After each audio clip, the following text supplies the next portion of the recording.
He is one of the co-founders of the PLO. Yeah. And it is right then that the tunnels in Gaza are started to be built. Nobody's mentioned anything about. They have talked about the oil and China and this and the other, but nobody is talked about the direct relationship between Venezuela and Gaza.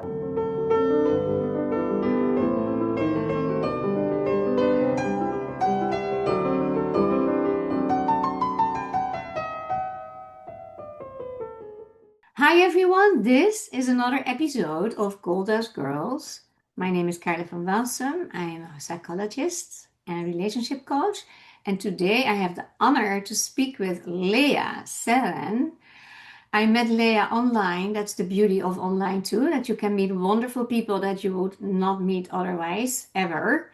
And I'm so excited about this conversation because we don't stop talking. There's so much to share. And let's start right away. Lea, who are you? What would you like to share about yourself? Carla, thank you so much for inviting me. It was a pleasure meeting you. I was very taken by your invitation. So thank you so much. And I'm very happy to be here and sharing anything that can help, inform, or just share anything about my life that could be interesting to everybody or anybody. I am a 53-year-old mom of a wonderful kid called Noah. He's a musician. He goes to Berklee Music College in Boston. He's talented, introspective, reflective. He's a heart with legs and arms. That's who he is. Yeah. And he was raised by me. He was born in New York. I was born and raised in Venezuela. From Jewish parents who were immigrants both, but not immigrants as if coming from the war. My mom was born and raised in Peru. Yeah. From immigrant parents who escaped the war, who came from Poland and Romania. They met in Peru, and my father was born in Istanbul, and his family came from Bulgaria and Turkey, and then his parents moved when he was 7 years old. I'm talking about in the 1930s. They moved to Israel when it was the UK mandate of Palestine. Yeah, the British mandate. Mm-hmm. What year was that, more or less? That was 1930. Wow. So, yeah. So, my father was from a different era. My mom and my father had 20 years apart, basically, almost 20 years apart. My mom was a Jewish princess in the sense that she was the third of 4 kids, but she was the Jewish princess in the real sense, in the sense of she was mischievous and she was strong-willed and she wanted to participate in pageants. So at night she would hide and sew her older sister's dresses so that she would participate in one Miss Peru pageant against her parents' will because she was underage, and then she won.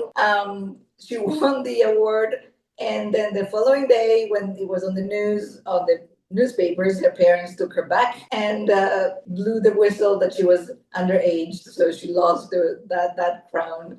And but that was my mom. She was just a naughty, mischievous for the time in which they lived.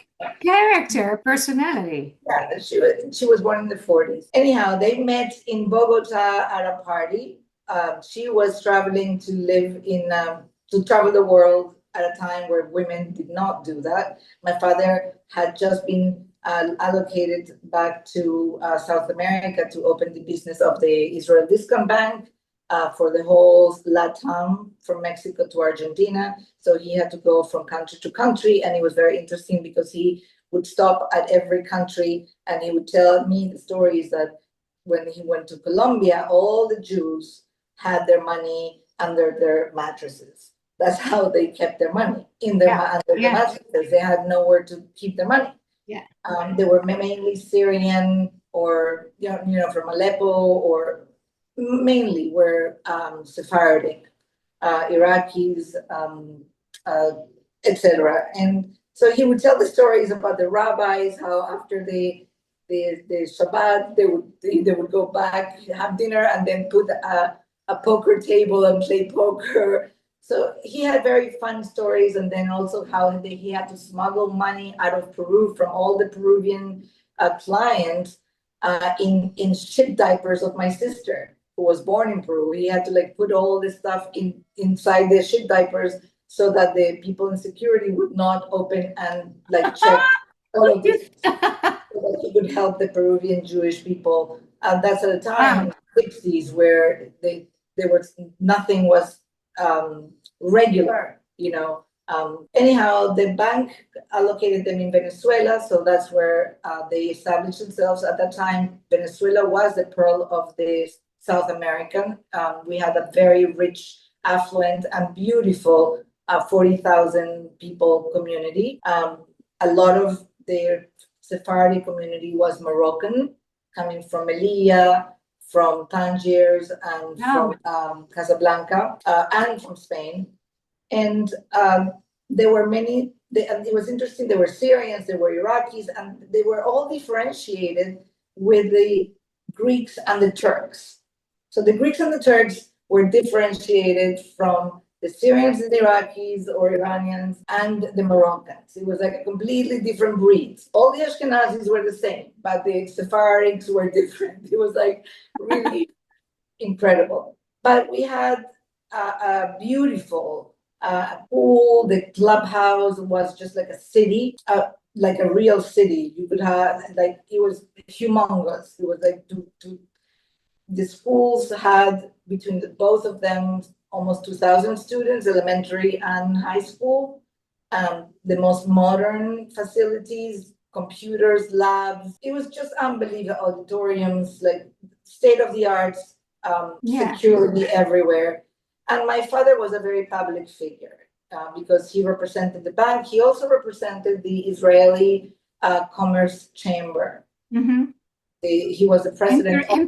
So fast forward, then he represented it in Israel or in Peru? How was that? In Venezuela. In Venezuela, sorry. Once they were established in Venezuela, our life was in Venezuela. But of course, the home we lived was always filled with diplomats and ambassadors and important people and people from the media and all kinds of VIPs. And so I was George the curious George all the time.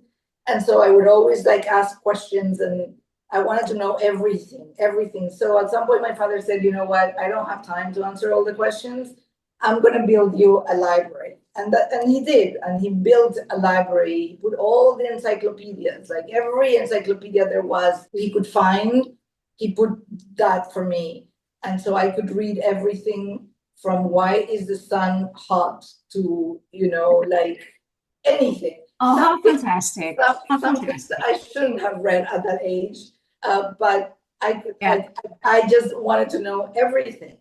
And so I had the same kind of experience. I read a lot in the encyclopedia to get myself as kid too, because it was the only way you could go to for answers. And I remember I gave my I gave my son when he was 5 years old an encyclopedia for kids, and he couldn't read yet because I take the slower education for kids as a vision that they play as much as they can, and that's how they learn. And if they're ready, they learn to read so quickly. I didn't want to do any torturing. So he had this encyclopedia, and in almost every page he put a sticky note to find back later. So he knew it all by heart with the pictures and the things. It was so nice to see. That's so important to give the love for books. So I'm sure you love to read if your father instilled that in you. Yeah, I like to read. I don't like to read novels. Like I'm not like a novel reader. Like wasting of time sometimes, right? What? Almost like wasting of time sometimes. I don't know if it's a waste of time. I never saw it that way. I like to read autobiographies or like real stories. Yeah, you learn then. You're learning. You're learning about life. Autobiographies. I read so many as a teenager. You learn about life so much. Yes. People deal with what they're dealing with. so I mean, insensitive. there have been novels that I've read, like Yeah, of course, in school. 100 Years of Solitude is one of my Yeah. favorite books. And Oh, yes, from yes, Marquez, Gabriel yes, Garcia Marquez. Sí. yes. I mean, there are many books that I've read from Marquez, many of them, and Memoirs of a Geisha, I loved. But they had something that I would learn from the culture of, of what I was reading. It wasn't just about a thriller or like a senseless Got it. novel. I totally get it.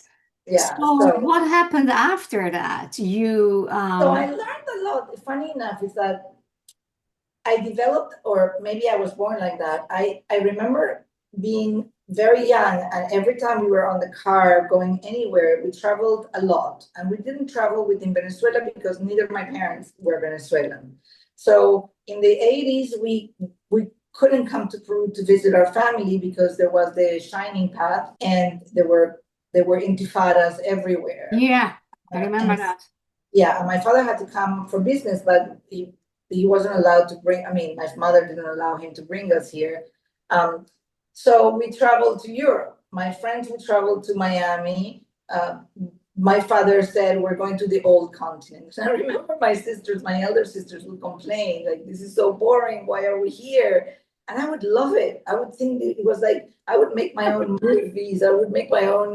I imagined I was in the castles, and I thought he took us to see the von Trapp family house in Austria, in Salzburg, and I played in the gazebo like I am 16 going on 17. And then he took us to Vermont to see the von Trapp family lodge, and I met Maria and the seven brothers, siblings, and we have pictures with them. And then he would bring to the house people like Mercedes Sosa. Oh my God, I love Yeah, her.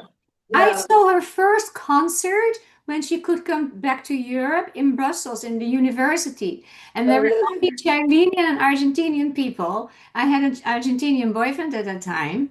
And we brought our friends from Rotterdam, 2 hours drive. And I love her. I have all her CDs. That's Yeah, I funny that have. you bring her up. Amazing. Yeah. Yeah, so I have pictures with her too. And he also was, for a while, he was president of the board of directors for the University of Tel Aviv. So we went every year, we went to Israel for a month, and we traveled the whole country, as well as he participated, my parents, in like these galas and like events that they had for the university. With, well, later with the creator of Alibaba, with the Google creator, with Steve Yeah. Jobs, they would invite different people, right? So I got a lot of connections and contacts through, I mean, or enrichment through my father's just living under the roof with the father. Yeah. It was not all cookies and cream, because for him, women, given that he was born in 1924, women should be raised to be married. And that's what he planned, and that's not what I planned. I know that. I recognize that. Yeah, so it wasn't so, and he wanted a boy. So I finally, my mother gave him a boy after 8 years of me. I'm the youngest. So when I have one sister who married and lives in Istanbul for the last 33 years, another one who lives in Miami, and then me who I lived in New York for more than 20 years. I lived in Mexico intermittently with the father of my child, and lived in Peru. I lived in Mexico in a little town called San Miguel de Allende. I don't know if you've heard of it. It's absolutely magical. I guess it served the purpose because I magically fell in love with the father of my child, Mhm. which I don't think I would today. But Magical case. Mhm. we made a beautiful kid, and he's a great doctor. Actually, I can't take that away from him. And then somehow I started realizing that I had this gift. I don't know how to call it, but I would get messages, I would get ideas, I would get messages. I would wake up with messages that were like voices very clear as to what I had to do, what path I had to go. And so I started doing my whole, I will call it the Camino de Santiago, let's say, which is the Santiago path, what they do in Spain. I don't know if you've heard of it. Yeah. I'm using it as a metaphor. Yeah. And so I started with the radical forgiveness training with Colin Tipping. And I went to the Lonaga. I had no idea what I was getting into. And Colin was so beautiful. He was such a nice man.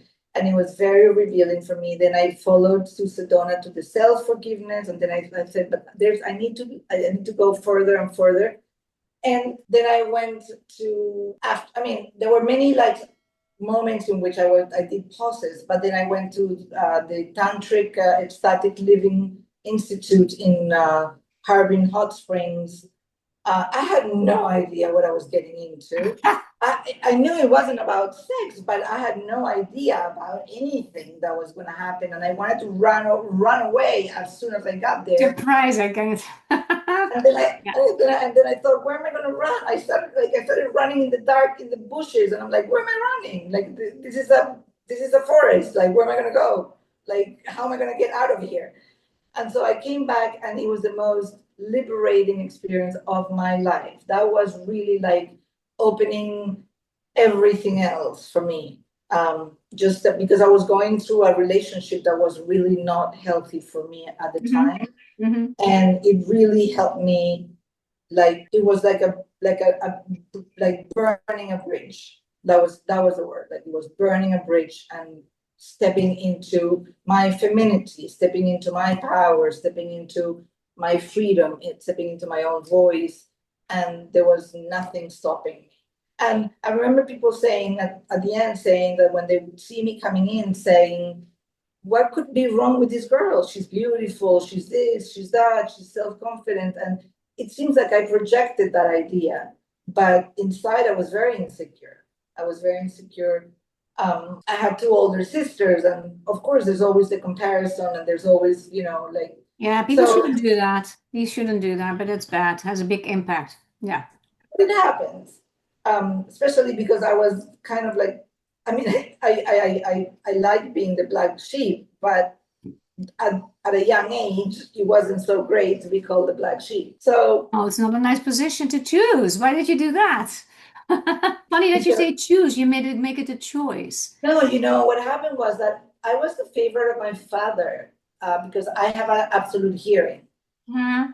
He was very musical. Mm-hmm. And artistic, and I have also artistic and musical qualities. I never played with dolls, I never played with girl toys or anything. I was in the garden climbing trees, playing with animals, and every nanny would quit immediately because they couldn't deal with this sort of like a savage, wild little girl. So for my mom, that was difficult because she wanted to have 3 princesses, and she had 2 princesses and a boy, but it was a girl. A half boy, yeah.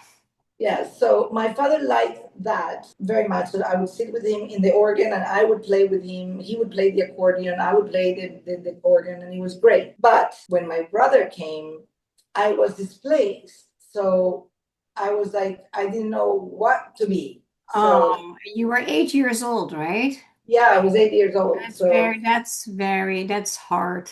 Yeah. Yes, it was hard. Then my aunt, unfortunately, my aunt died when she was 28. She was 8 months pregnant, and she had a heart condition. She died and lost the baby. And I was left with 2 cousins who I hardly met because they were living in Peru, my age and 2 years younger, who moved to Venezuela. And we had to embrace them. And there I was, 8 years old with a new baby, 4 cousins that I had to embrace and lend my toys and lend my clothes, and I didn't want to. I didn't want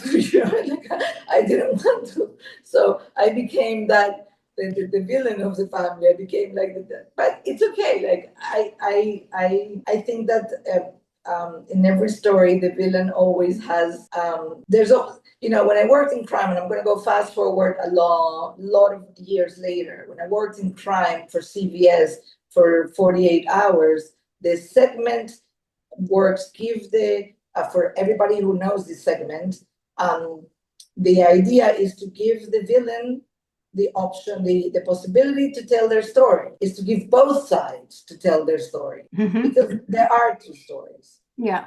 And if you see nowadays, even in the children's movies like Wicked or Maleficent, they tell you the story of how they became the wicked, how the bad witch of the east or of the west became the bad witch because of XYZ. Why Maleficent became, Yeah. you know, evil. So it's okay. So it's okay. After all, I also like started like learning who was the Black Witch, where does it come from? And I think it comes from very at the beginning of the Torah, at the beginning of the history, where Isaac has to make a choice about who he's going to give to God, whether Esau or Jacob, and he's blind, and so his wife tricks Jacob, tricks Isaac, and puts a fur of a black sheep. Yeah. Do you refer to that story? I think many people know it not with the name Asaph, but the name Joseph, probably, right? To make the story. No. Joseph came much later. So you said, what you said? You say is Asaph and Jacob. Jacob. Oh, okay. I thought it was Jacob and okay. Some people know the story as that they exchanged lentils. Yeah. Something like that. But I read one, like I read what like when I read it, I read the story that she put Esau the fur of a black sheep. Yeah. And so that's or something like that. So yeah, in the end, he saved. She managed to save the people of Israel through the fur of a black sheep. So it's not so bad to be the black sheep after all. I don't know. I found that solid. I find it very interesting that you and there's so much wisdom in Judaism that's like unbelievable, and I mean we never know enough. But the black sheep is interesting that it comes from that, but there's so much to learn from it too, to understand interpersonal behavior patterns, projections. And when you mentioned your sisters, that yeah, you have the it's interesting that as a parent, I believe it's our task to accept the kids the way our kids the way they are and to send and shape that a little. We cannot totally mold them into how we want them to be. If you do that, you already get a problem. And then you get indeed like you feel the black sheep or you got always blamed for the problems. I honestly had that honorable position too as a kid. So the word black sheep, yeah, and it gives you all kinds of feelings and awareness and insecurities for sure. But that's also why we do the work to get out of that and to get the learning out of that and to outgrow that. And that is gives also depth. And I noticed that with you too. I'm going another step fast forward. You do very interesting work. You mentioned your clairvoyancy or your medium capacity that you receive voices, and you have very deep thoughts about the situation with Israel, Gaza, Venezuela, and your vision in the world. So, would you be willing to share that a little bit? Or is this the too big step? No. I can tell you. So something that is not being said. I don't want to go too political about it. Yeah. But something that is interesting that nobody has mentioned regarding Venezuela and the whole operation with Maduro. Mm-hmm. I lived in Venezuela pre Chavez, and my parents, my family lived there post Chavez for another, I would say, 15 years. And so I saw both pre and post. Yeah. And pre, my father, as I said, was the president of the Israeli Commerce Chamber in Caracas, and he was very involved with a lot of politicians and clients. And we were raised with, I mean, my friends were Lebanese, they were Palestinians, there were many friends that were not Jewish. Yeah. We did not have anti-Semitism as per se. I had friends, very good friends, that I would hang out on the weekends that I once found out they were grandchildren of Nazi officers. Yes. Because I would go to their house. I went to one friend's house. SSers. Yeah. Looking for the bathroom, I mistakenly went to the library and I saw the picture of his grandfather posing with Hitler. And I'm like, what the hell am I doing here? But it didn't make a difference between our age group. It was like a lot of Nazis escaped to Argentina, to Yes. Venezuela, and so there were many Germans in Venezuela who were Nazis or something. However, in 1947, Venezuela was given the choice to vote over the UK, the mandate, the territory, and Venezuela voted in favor of giving it to the Jewish people. Okay, 1970, Venezuela was again brought into vote for the forming of the PLO, and Venezuela decided to decline the invitation and decided to not be part of the PLO. But at that time, it was a democracy. It wasn't Chavez. When Chavez comes in, Chavez makes a joint alliance with Gaddafi and Arafat. And he's one of the co-founders. He's one of the co-founders, not just says yes, but he is one of the co-founders of the PLO. Yeah. And it is right then that the tunnels in Gaza are started to be built. Yeah. With money from Venezuela. Yeah. From the oil from Venezuela. Yeah. The support from Venezuela. That is something that nobody's talked about. No. Nobody's mentioned anything about. They have talked about the oil and China and this and the other, but nobody is talked about the direct relationship between Venezuela and Gaza. And that it connects directly with the tunnels being built at the same time that the PLO was being formed. And Venezuela played when people say, this, that, and the other about Venezuela, I say, that's funny. Nobody really understands why Venezuela was intrinsically imminent right now to be taken care of in the Gaza war. Why now? Why didn't he do it later in 4 years or 3 years ago? Why now? Why now during the Gaza war? Because they are part of that whole movement of Palestine who does not exist. They made it. They built that movement, the PLO. Yeah. Yeah. And that's what I wanted to share, which is something that I don't know when nobody says it. I guess there's a reason. There may be a lot of my thinking is that if that becomes viral and people would start making the dots, it will become more evident that Israel has something to do with America taking Maduro out. Whereas right now, the narrative of the 300 billion barrels, which is true, suits much better than having anything to do with Israel. But for Israel, stopping Venezuela, it is like stopping the PLO. It's definitely cutting one part of the octopus of the PLO. Yeah. A big part. Yeah. Yeah. Of Hamas. It's so complicated. Why these kind of stories are not so known?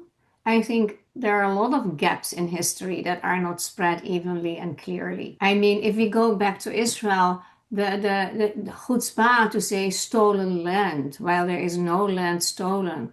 In the beginning, it was bought and paid well for a lot of money. But we had several wars that Israel was attacked and gained land because they won by accident almost the wars. So if you don't want to lose something, then don't start a war. And that logic is gone. If I see those the stolen land stories, but they don't know this. Look, they don't know. I'll explain to you this. This is something very common. I mean, you as a coach and I as a coach, we know this. This is conflict 101. I mean, it doesn't have to be a war like in countries. It's just a conflict. In order to be a conflict to exist, you need two parts. There cannot be one part only. So if I throw a ball on you and you don't react and you just move on and keep going on with your life and go to the police or whatever, that's it. But if I throw a ball and you throw it back, then we have a war. Then there's a deal. But you know what? That is a crucial thing what you say there, because a lot of things you can say, no, you just turn the other, not the other cheek so much, but you walk away. But in the case that it has to do with life and death, then even Gandhi said that you have the right to defend yourself because they're not having the right to kill you. And I think most of those wars were to wipe Israel off the map of the planet, right? Here's where I think we make a mistake Okay. as people. Yeah. When this happened, the Jewish people, we're funny. We're very funny because we are in the diaspora and in Israel. We are united, but we're also very Divided. antagonistic with each other. Yeah. We want the cake and we want to eat it too. So, but when it comes to like, okay, like it comes to like, okay, you have to choose one or else it is the end of it. Okay, fine, then we are united. Okay, but it has to be almost like the end of the road to be able to come to terms and say, okay, fine, we're united and we're one. However, what is does not need explanation, and that goes to self-confidence. That goes to cultural differences. And I'm going to explain that what I mean by cultural differences. I don't know if in Holland this color is turquoise or it's aqua or it's light blue or it's green, right? Because of the cultural differences. I have no idea the distinctions because of the cultural differences. I don't know the distinctions that in your country would denominate this as What color? what color. I don't know if what you have behind you is a painting or a photo or a drawing or just a print. A printing. Right, but I don't know how You don't know. No, I know. I don't know. So everything is an interpretation. When we go out, and not by one, but by thousands and thousands and thousands and thousands, and replicate explanations of things that do not need to be explained, we are creating a conflict that does not exist. Mhm. Because by feeding this lie, this propaganda that Israel belongs to the Palestinians, well, let the Palestinians, the burden of proof is on the accusing part, not on the accused, right? No, but reality shows often otherwise. And it's like there is no even a dialogue, there is no listening, there is no fact checking. It's like it's almost that the righteous mind, like I'm good if I'm for this case, and that's it. It's a horrible way of thinking. And it's like the thought, like, let me think about it, let me do some research. I have in this show had several people that were notorious anti-Semites and anti-Zionists, and they started to learn more and more and more, and they became Zionists even. And I speak even about Muslims. The education, I feel it is the desire also that you want to feel good about yourself because you're supporting a cause. And that eats me up if I see how little support there is for the horrible situation of the people in Iran, the horrible situation for Christians in Nigeria, and a lot of other countries. Zoom, nothing, klum, nothing. Why do you think that is? I think that is the result of the brainwashing because the focus is so for many years it's done so well in America, but in Europe too. If I realize what I do, of course, now how I have been brainwashed in living in the Netherlands as a Jewish kid and as an adult to hear how the news was presented, the terminology, the colonists, the colonizers. That whole word from colonizer is like such a hot term today. While colonization of a land can be very positive, it doesn't mean necessarily that you kick out the people who live there and that you are discriminating them. The enormous army of people that says Israel's apartheid state, yeah, really? Have you ever been there? No, but I don't need to be there to know. No, it's not true. Even South African leaders can speak from like, this is not apartheid there. It's totally not. If half of the country's pharmacists are Palestinians, there is no, and they're in the Supreme Court and in the government, that's no apartheid. And I Here, yes, but that's something else. I get what you're saying. My response to people like that would always be like, do you see the sun go out in the morning and come down at night? Yeah. And they always say yes. Okay. Is that an idea or is that a fact? Yeah. But that's a nice way of treating the problem, the discussion. That's a technique. That's So great. Yeah. is that an idea or is that a fact? Yeah. That the sun go up in the morning and go down Yeah. at night? Yeah. Is that I'm asking you, is that an idea or a fact? Of course, it is a fact. And then you go to the next stage. Well, I get it. Yeah. Is it a fact? Why is it a fact? Yeah. Yeah. Why is it a fact? Yeah. Because you see it, you'll say. Yeah. Right? Yeah. Well, guess what? You see shit. Sorry. You don't see anything because the sun doesn't do anything. You cannot look at the sun because you get blinded. No, you can't see. No, the sun doesn't do anything. The earth moves around the sun. Yeah. Yeah. And that's why you see it coming out in one area and up in another area of the world. Mm-hmm. But so it is an idea that we live as if it were a fact. So I question the person as to what you're saying to me. Is that an idea or is that a fact because you saw it on media? And how do you know that media is real? Like that video of that man and his butt. Like I can't sleep now seeing that IRGC man, his ass on the screen. Like I don't even know if that is really happening in Iran or if it's not happening. I don't know what it is, but I don't want to see that. That's not something that I need to see in order to feel satisfied that they are getting what they deserve. Yeah. Plus, nothing is enough. For me, since October 7th, nothing is enough. But I don't need to see how they torture them. That doesn't give me pleasure. No, but that's one way of looking at it. And the video referred to is with a gruesome video where a man on the floor who was probably beating up the protesters in Iran, who he's humiliated because undress him as a form of humiliation, and then he is beat up and all that. The anger comes out, and that is at a certain point happening.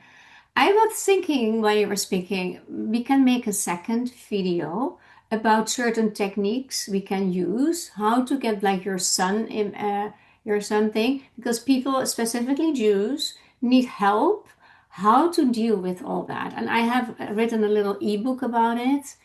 It includes the model of nonviolent communication as well, but also, the elephant and the rider. There are certain techniques that helps so well that you can have a cordial conversation, that we don't get emotionally unheard and triggered and upset because we have been through all that, especially after October 7.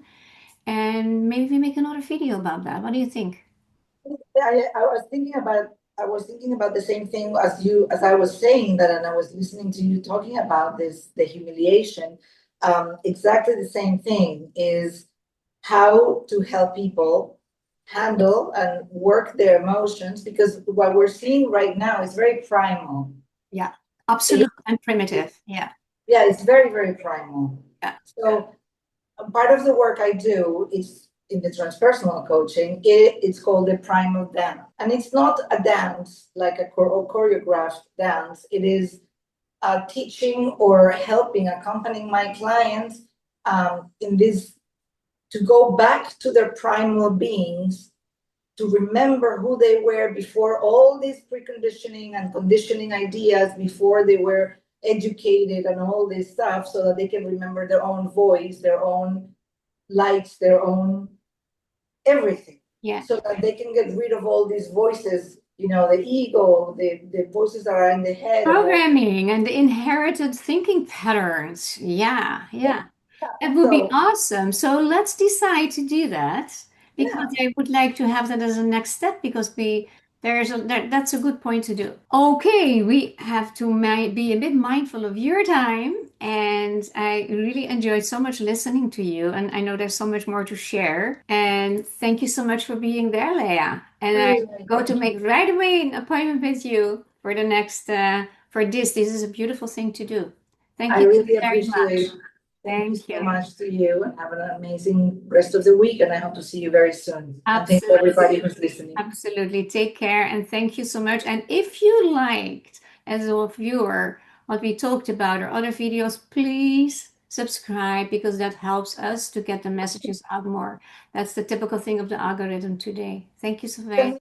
We have a small request, and you probably know what it is about, but we have this very interesting situation that 91% of our returning viewers do not subscribe, but they are returning, so they must like it. And that would be great if that is you, if you will be so kind to subscribe, eventually leave a like if you like the video, or even leave a comment, that's even nicer, or have a request. That would be great to hear from you. But please support our work by subscribing. Thank you so very much. That would be such a favor to us.